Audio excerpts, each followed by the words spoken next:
Dear learners, welcome. Today in this program, we will learn about the mitigation measures of the landslides and its management. Well, as we know, the landslides causes heavy losses to the nation, causes the loss of lives and damage to the properties. So, there is very important how we can mitigate with these landslides. Well, there is a need to develop appropriate measures for mitigating the losses due to the landslides. It should be cost effective, and most important is that the effort should be made to use indigenous technologies. Well, if we see the mitigation, we can have in 4 types. Is altering, that is to modify the hazards involve eliminating or reducing the frequency of its occurrences. Then averting, that is redirecting the impact away from a vulnerable location by using a structural device or land treatment can shield people and development activities from harm. And then adopting, that means pre-identified landslide hazards requires special building standards and construction practices in order to reduce vulnerability to the damages. And then lastly, the avoiding, that means they keep people away from the hazardous areas or limit development in a risky area.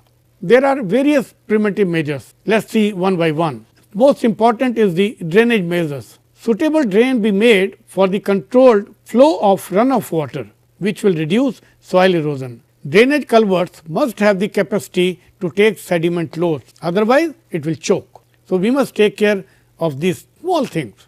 Well, upstream rivers should be diverted from the landslide prone areas, and underground drainage be made for small channels and streamlets. While making the drains, there are different methods. One is the contour drain. Contour drains may be made along different contours at reasonable interval on slopes to channelize surface water to prevent percolation in the ground. Likewise, open diversion ditches to collect runoff water on the uphill side may be made, and likewise catch water drain connected to the near catch pit areas are some of the best practices.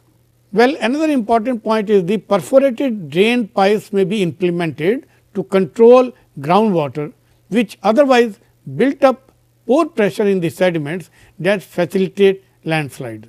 Perforated drain pipes are used where groundwater is significant, which can be judged from the seepage condition in an area. The pipes could be PVC or steel fabricated. They are drilled at an angle of 15 to 20 degree, nearly 3 meters below the ground surface, and length of the pipes depends upon the site. Shallow surface drainage include the interceptor subsurface drainage, horizontal gravity drain and interceptor trench drain. Similarly, for subsurface drainage measures, horizontal drains, vertical drains and deep trench drains may be adopted as per site specific requirement. Now, another important measure is the grading of slope. As we know that the slope is a major cause of the landslide, so we should look into it. So, slope modification techniques may be adopted to improve slope stability, such as slope benches or terracing, flattening of slopes, removal of load at the slope head portion and enlarging the toe of a slope. These not only reduces the slope, but also trap the sliding material, and regular monitoring of hill slopes should be carried out for slope failures. Next important is the soil or debris removal work. It is also known as geometry modification measures. These are generally very effective in case of small to medium sized landslides. Soil or debris removal of the slide mass is generally undertaken from the crown portion downwards. In this process, benches are created at regular intervals depending on the properties of the material. Then construction of retaining walls and breast walls. These restraining structures are constructed to prevent small sized or secondary landslides that often occur along the toe of larger landslides. It also brings greater stability to dangerous slopes. Now, let us see the retaining wall and the breast wall. What is different between retaining wall and the breast wall? Well, breast wall are made on the hillside of the road and retaining walls are formed in the valley side. So, the stout embankments backpacked with boulders and gravels are constructed at the toe of the slope on the upper side of the road, and heavy toe buttresses of earth material are made for lateral support of the slope, whereas retaining walls are constructed at an angle of nearly 30 degree to sustain the overweight. Crib walls, this is another type of restraining structure. It is mainly used where the material is saturated. Crib wall is a supporting wall constructed by laying cribs at right angle to each other, and these walls are preferred instead of conventional reinforced concrete retaining walls.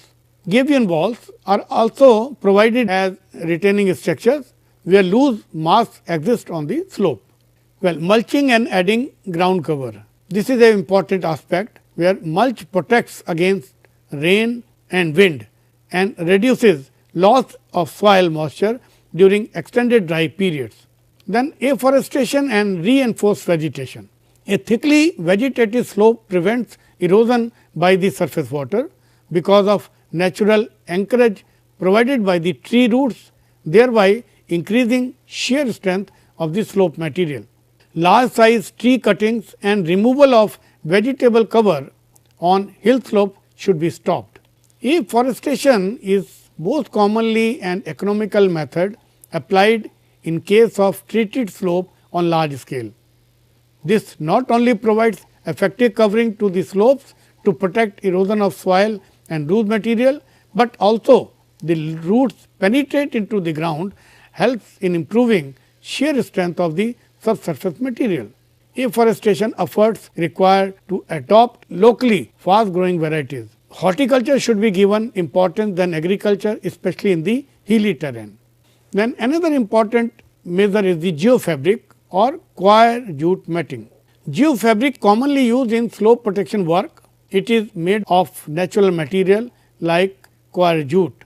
The coir jute matting is laid over the slope and vegetation is allowed to grow over it. It is biodegradable. It initially protects the slope against surface erosion till vegetation takes over that role. Geogrid and geotextile. Geogrid and geotextile are geosynthetic material that helps to reinforce soil and similar material. Example of geogrid that permits vegetation to grow fast and hold the soil. Then grouting of loose and moistened soil. The strength of the moistened soil may be increased by injecting cement or hydrated lime slurry into the soil mass under pressure. Grout material such as lime, cement, sodium silicate, bitumen, etc. is injected at high velocity through a nozzle into bedding planes, fractures, sand lances, etc. It is commonly known as shotcrete. Shotcrete, it reinforces the strength of the rock face. It includes aggregate, cement and water and may be complemented by fine material, chemical additives and reinforcing fibers. Hydroseeding is a process where seed, fertilizer, lime, moisture retention polymer, tackifiers and straw fiber mulch with water is mixed in correct proportion to form a slurry, and it is sprayed on the ground to grow vegetation and it also controls erosion. Well, in case of rock masses, rock bolts and drap meshes are used. In this process, holes are drilled at suitable interval so as to pass through two or more chunks.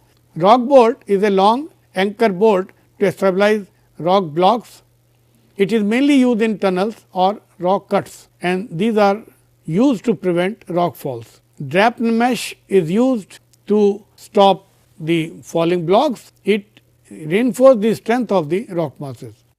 Well, human settlement on the hill slope, it is very important aspect. The geological suitability of the site must be evaluated before giving clearance to urban settlement on the hill slope. People normally build their houses just on the hill slope by making a hill slope into a tableland without knowing the engineering aspect of that. An important aspect of the mitigation measure is also to create awareness among the people, and they must be informed about the landslide prone areas. So, display boards may be put at the areas which are prone to the landslide to avoid accidents. Well, public participation is also equally important as a part of the mitigation measure. We must avoid the areas with old landslides, and the areas with the old lands are recognized by occurrence of debris cover flatter slopes, occurrence of an arcuate scar along the break in the slope, distinct difference in the vegetation pattern below slide affected areas and adjacent areas, presence of spring along a curved line, presence of irregular drainage pattern, humpy nature of ground, a depression in longitudinal section of a slope.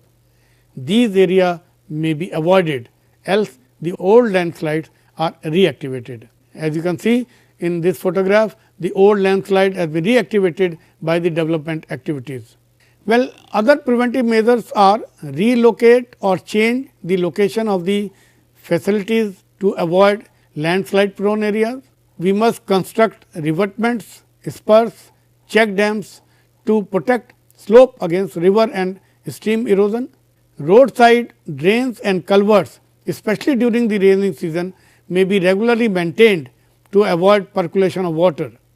Building constructions on hill slopes may be avoided as far as possible, but if it is important, it must be taken the engineering design into the consideration. Well, structural mitigation is also important.